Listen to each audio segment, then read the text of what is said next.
जय हिंद बच्चों। स्वागत है आप सभी का एक बार फिर से आपके अपने YouTube चैनल एग्जाम प्लस पे। जैसा कि काफी दिनों से ये चर्चा हो रही थी और काफी लोग दिनों से आप बच्चे कह रहे थे कि मैं अपनी इतिहास की क्लास को लेके आऊं, हिस्ट्री के टॉपिक को भी मैं कवर करूं अपने YouTube के इस सेशन में। तो आप सभी लोगों को मैंने कहा था कि कुछ अलग तरीके से, कुछ नए तरीके से मैं लेके आऊंगा इतिहास के इस पूरी सीरीज को। तो ये सीरीज जो हम लोग करेंगे वो सीरीज हमारी होगी कहानी इतिहास की। इस नाम से हम चर्चा करेंगे और इसी नाम से हम देखेंगे पूरे के पूरे कहानी को इतिहास के, और उसमें जो और भी चीजें हैं जिन चीजों को हमको ध्यान में रखना होगा हमारे एग्जामिनेशन के पॉइंट ऑफ व्यू से, उन सभी चीजों को भी हम लोग देखेंगे।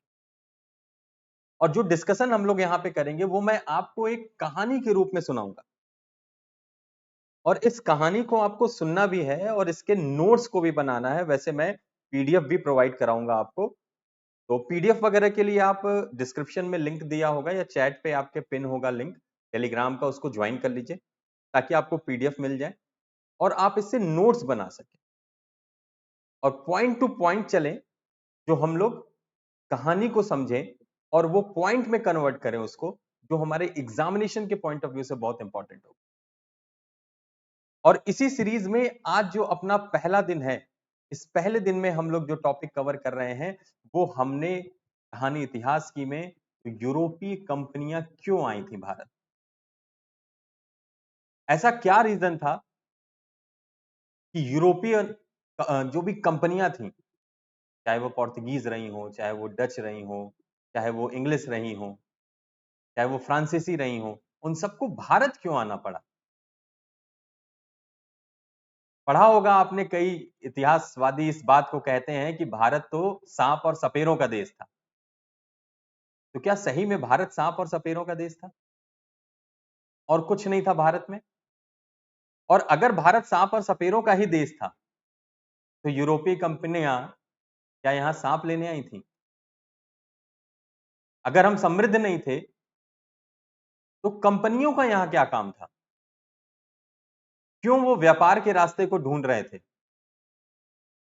इन्हीं तरह के कुछ ऐसे बिंदु हैं जिन बिंदुओं पे हम लोग मुख्य जो प्रमुख इसके कारण है उस पे हम लोग प्रकाश डालेंगे और उस कारणों को हम लोग समझने की पूरी कोशिश करेंगे। और आज हम लोग यहाँ पे अपने पूरे ज्ञान का पिटारा खोला जाएगा और उस ज्ञान के पिटारे में हम लोग देखा जाएगा कौन कौन सी वो वजह है, कौन कौन से वो मुख्य कारण है जिसकी वजह से इन कंपनियों को भारत का रुख करना पड़ गया था। बात अगर समय की जाए, उस समय कि क्या परिस्थितियों ने जन्म लिया कि इन कंपनियों को भारत आना पड़ा। तो चलिए आज से शुरू करते हैं अपने इस कहानी इतिहास की सीरीज को, जिसमें हम लोग इतिहास को एक नए तरीके से समझने की कोशिश करेंगे और कहानी के रूप में हम लोग यहाँ पे दिखाएंगे। आप लोगों को मैं बता दूं कि पहले भी भारत से व्यापारिक रिश्ते थे यूरोप के, पहले भी भारत से व्यापार होता था यूरोप में। और अगर आप ये चीज ध्यान दें तो मैं आपको यहाँ पे थोड़ा मैप के माध्यम से भी समझाना चाहूंगा, समझाने की कोशिश करता हूं ताकि आप लोगों को अच्छे से समझ में आ जाए ये चीजें। यहां अगर आप ध्यान देंगे तो एक जगह दिख रही है हमको, कस्तुनतुनिया, कंस्टेंटिनोपल। ठीक है, पहले ये वो लैंड रूट हुआ करता था, ये वो रास्ता हुआ करता था जहां से भारत से व्यापारी सामान लेके जाते थे। ये लैंड रूट हुआ करता था पहले भारत में व्यापार का। अगर आप ध्यान से देखेंगे तो मैं इसको हाईलाइट कर देता हूं थोड़ा ताकि आपको अच्छे से दिख जाए। तो आप ये देखेंगे इंडिया में यहां से ये इस तरीके से ये रास्ता जा रहा है, ये कॉन्स्टेंटिनोपल तक, यहाँ पे ये येलो जो पार्ट दिख रहा है। और यहां से ये फिर पूरे यूरोप में यहाँ के प्रोडक्ट को क्या करते थे, डिस्ट्रीब्यूट किया जाता था। ये एक सेंटर था जहां से क्या होता था, पूरे के पूरे यूरोप में चीजें जाया करती थी। लेकिन ऐसी मुख्यतः 7 कारण हैं जिसकी वजह से यूरोपीय कंपनियों को भारत आने पर विवश होना पड़ा, भारत में आने के लिए उनको जरूरत पड़ी। तो अगर हम 14 से 53 में जाएं तो उस समय कस्तुनतुनिया का पतन हुआ था, कॉन्स्टेंटिनोपल का क्या हो गया था, पतन हो गया था। तो वो भी एक बहुत बड़ा रीजन था जिसकी वजह से क्या हुई, चीजें विपरीत होती चली गई और कंपनियों को कहां आना पड़ गया, कंपनियों को भारत की तरफ आने का अपना रुख देखना पड़ गया। तो पहला कारण आपका क्या बताया मैंने, 1453 का कस्तुनतुनिया का जो पतन हुआ। दूसरा कारण था कि उस समय यूरोप में रेजोनेंस का पीरियड चल रहा था, पुनर्जागरण का पीरियड चल रहा था। तो बहुत सारी डिस्कवरीज हो रही थी, बहुत सारे इन्वेंशंस हो रहे थे। तो वॉयजेस के लिए, ट्रेवलिंग के लिए जो टूल्स थे उनका डेवलपमेंट हो रहा था। तीसरा जो मुख्य कारण था वो मुख्य कारण था यूरोप का वाणिज्यवादी नीति। चौथा कारण, जो सबसे प्रमुख कारण था, कि भारत जो है वो बहुत ही मजबूत आर्थिक स्थिति में था उस समय। भारत की जलवायु, ये पांचवा कारण था, बहुत फेवरेबल थी। छठवां कारण यह था कि यूरोपीय शासकों ने भी बहुत बड़ा योगदान दिया था, इन कंपनियों को भारत जाने के लिए बहुत प्रोत्साहित किया था। और सातवां और अंतिम कारण जो था वो ये था कि विदेश यात्री जो आते थे, विदेशी यात्री जो यहां पे आते थे यात्रा करने के लिए, उन्होंने अपने ट्रेवलिंग में, जैसे आज ब्लॉगिंग होती है ना, तो उस समय लोग लिखते थे, तो उन्होंने लिखा यहां की महिमा मंडन को, यहां की आर्थिक स्थिति को, यहां की संपन्नता को, इसने और आकर्षित किया किसको, यूरोपियों को। तो इसी कहानी में आगे बढ़ेंगे हम लोग और देखेंगे कि पहला उपनिवेशवाद कब भारत में कदम रखता है।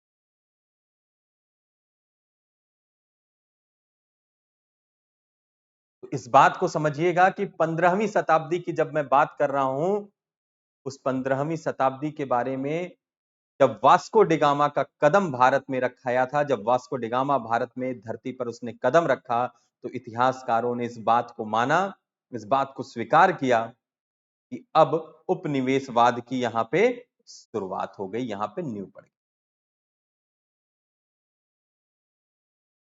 और बड़ा ही अचंभित कर, मैं बाद में डिस्कस करूंगा अगले सेशन में वास्को डिगामा के बारे में, लेकिन एक छोटी सी बात आपको मैं यहां पे बता दूं कि जब वास्को डिगामा यहां पे आया, कालीकट में उतरा, तो यहां से फिर जब वो वापस गया पुर्तगाल, तो जब उसने यहां से ले जाई गई अपनी वस्तुओं को वहां पे बेचा, तो उसने अपनी भारत की समुद्री पूरी यात्रा का जो खर्च था उसको जब निकाल दिया, उसको निकालने के बाद भी उसको उसका 60 गुना, 60 टाइम्स प्रॉफिट हुआ। बस यहीं से भारत में समझ लो पुर्तगालियों ने और बाकी और जितनी भी कंपनियां थी उनका मन भागने लगा भारत की तरफ, इसी लाभ से प्रभावित हो।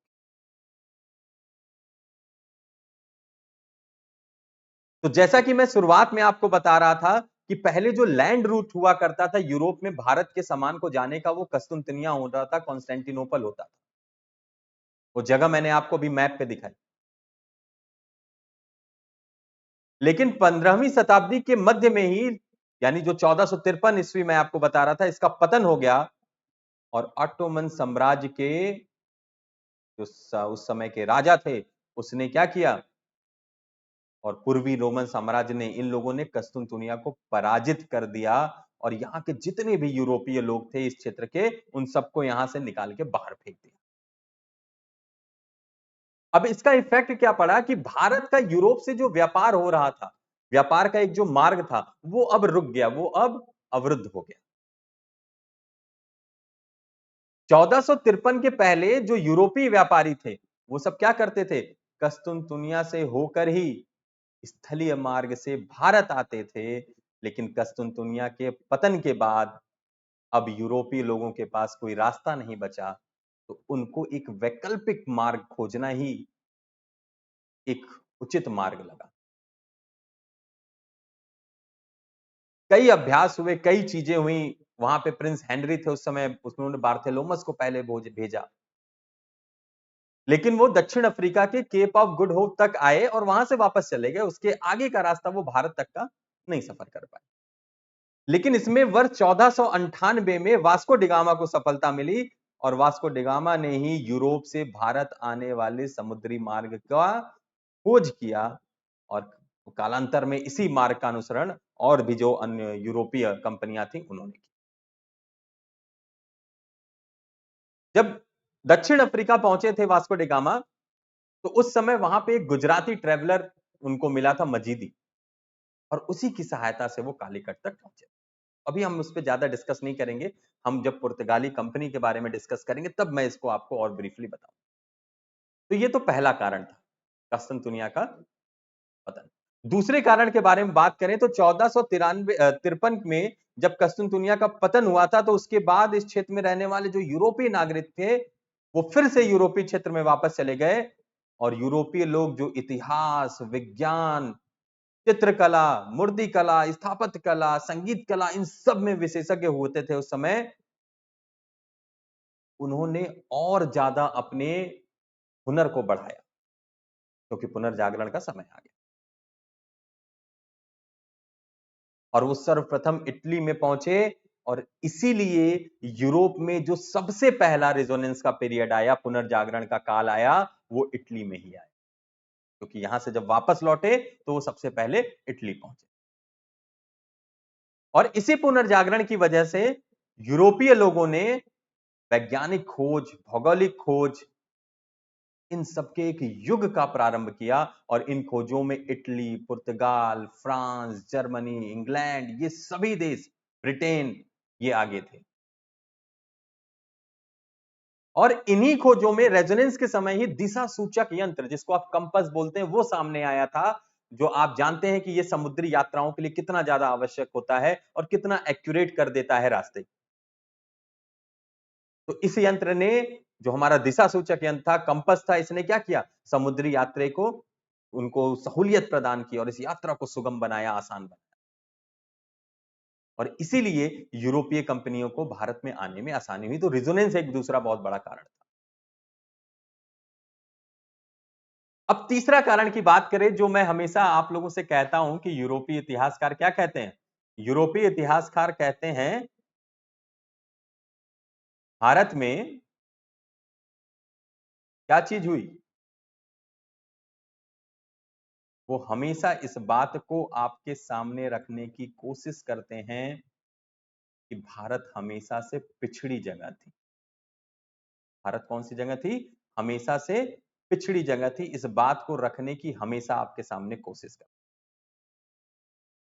लेकिन यदि ऐसा होता और भारत एक पिछड़ी जगह होता तो कंपनियां यहां कभी नहीं आती है। ये बात ध्यान रखना, कंपनियां यहां पे कभी नहीं आती। तो प्राचीन काल से ही ये माना जाता है और हम सभी इस बात को जानते हैं कि भारत की आर्थिक संपन्नता जो थी वो विश्व के पटल पे एक अत्यंत प्रसिद्ध थी। और इसीलिए भारत को क्या कहा जाता था? सोने की चिड़िया के नाम से भी जाना जाता था। और इसी से प्रभावित होकर यूरोपीय यात्री भारत आए।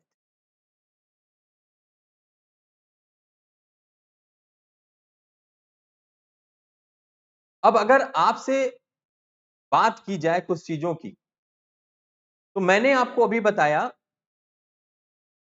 कि विदेशी यात्रियों का भी बड़ा योगदान था।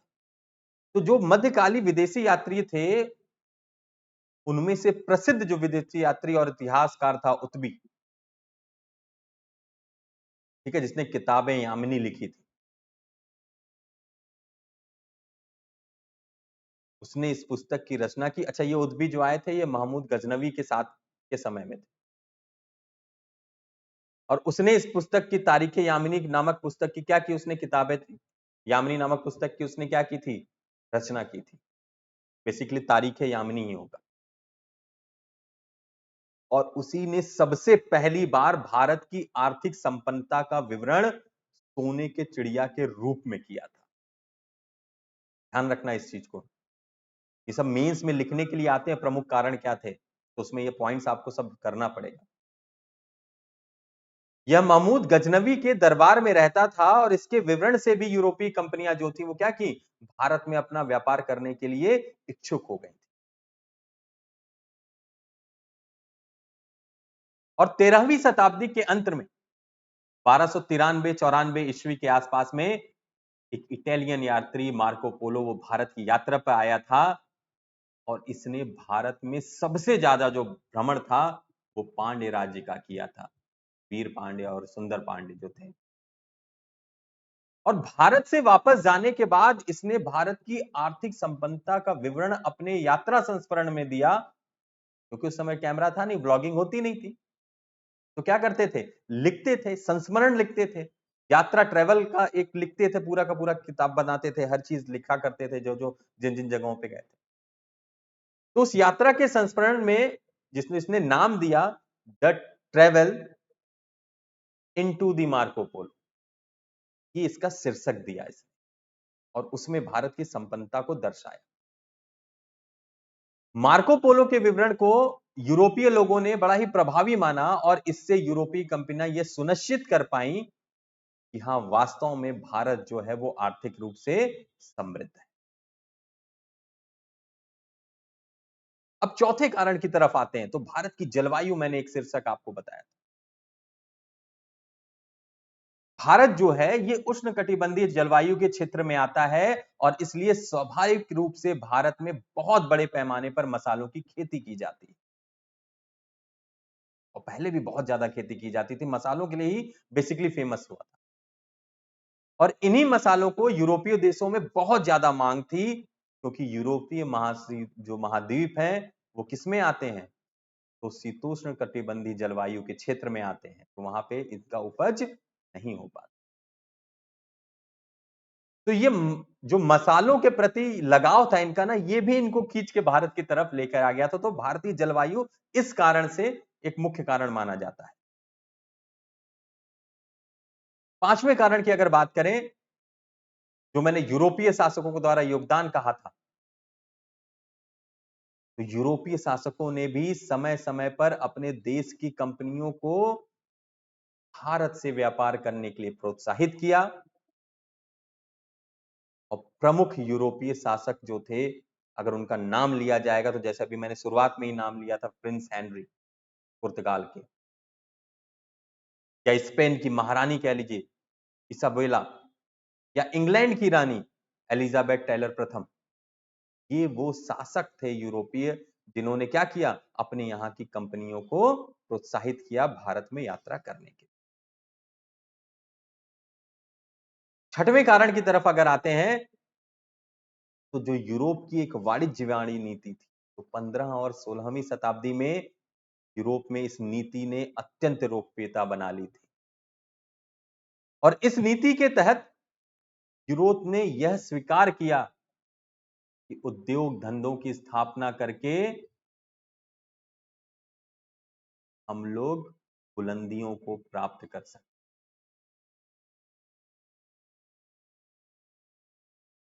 जिसको आप अगर यूरोपीय शब्दों में बात करें, तो वो कहते थे कि हम उद्योग धंधों की स्थापना करके ही बुलियन की प्राप्ति कर सकते थे। इसका अर्थ सोना और चांदी था, यानी वाणिज्यवादी नीति के केंद्र में बुलियन ही था, और इसी से यूरोपीय लोगों की आर्थिक समृद्धि का पता चलता था।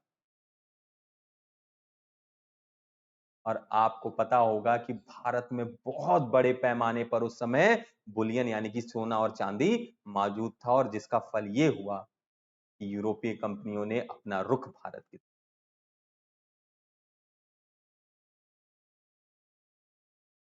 अर्थात कुल मिलाकर हम इस बात को स्वीकार कर सकते हैं, यह स्वीकार किया जा सकता है कि यूरोपीय कंपनियों ने भारत आगमन के एक नहीं बल्कि अनेक कारण थे। और इसमें जो सबसे बेसिक फंडामेंटल या आधारभूत और उस समय का तत्कालिक कारण के रूप में सामने आता है, वो क्या आता है, कस्तुनतुनिया और यूरोप में आए पुनर्जागरण। ठीक है, पहला तो कस्तुनतुनिया का पतन और दूसरा यूरोप में आया पुनर्जागरण, ये मुख्य भूमिका इन्होंने निभाई थी। जबकि और जितने भी कारण थे, ये सभी कारण क्या थे, इन्होंने सहयोगी भूमिका। अब इसमें क्वेश्चन कैसे बन सकता है? क्वेश्चन मेंस में आंसर राइटिंग में क्वेश्चन आपका आ सकता है कि वे कौन-कौन से कारण हैं जिनसे प्रभावित होकर यूरोपीय कंपनियां भारत आई थी।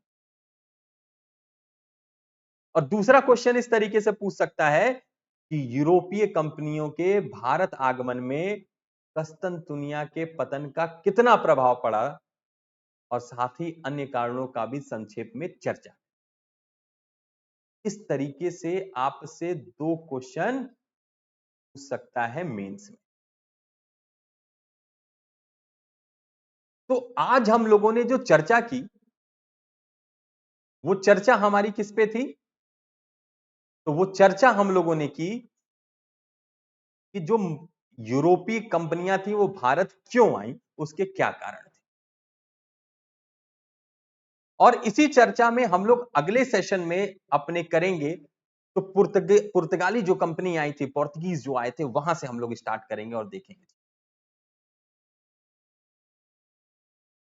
तो मुझे पूरी उम्मीद है कि आप सभी लोगों को आज का यह सेशन बहुत अच्छा लगा होगा।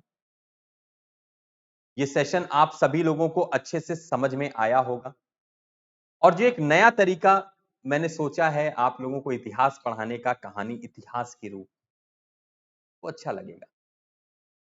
और फिर हम लोग इसके एमसीक्यू को भी करेंगे, लेकिन पहले कहानी सुन लेंगे और उसके बाद एमसीक्यू। तो आप सभी लोग ये जो क्वेश्चन मैंने बताया उस क्वेश्चन को जरूर आप आंसर राइटिंग में लिखने की कोशिश करिएगा। क्या क्वेश्चन बताया था कि वे कौन-कौन से कारण हैं जिनसे प्रभावित होकर यूरोपीय कंपनियां भारत आई थी? ये पहला क्वेश्चन है। और दूसरा क्वेश्चन मैंने क्या बताया जो बन सकता है, यूरोपीय कंपनियों ने भारत आगमन में कस्तूनतुनिया के पतन का कितना प्रभाव पड़ा था और साथ ही अन्य कारणों के भी संक्षेप चर्चा को आप करें। ये आपको, तो अगर आपको ये सेशन अच्छा लगा हो तो जरूर से आप सभी लोग चैनल को सब्सक्राइब करिए, वीडियो को लाइक करिए और शेयर करिए ज्यादा से ज्यादा लोगों तक, ताकि और लोगों तक भी हम लोग पहुंच सकें और लोगों तक भी ये सारी कहानियां पहुंच सकें।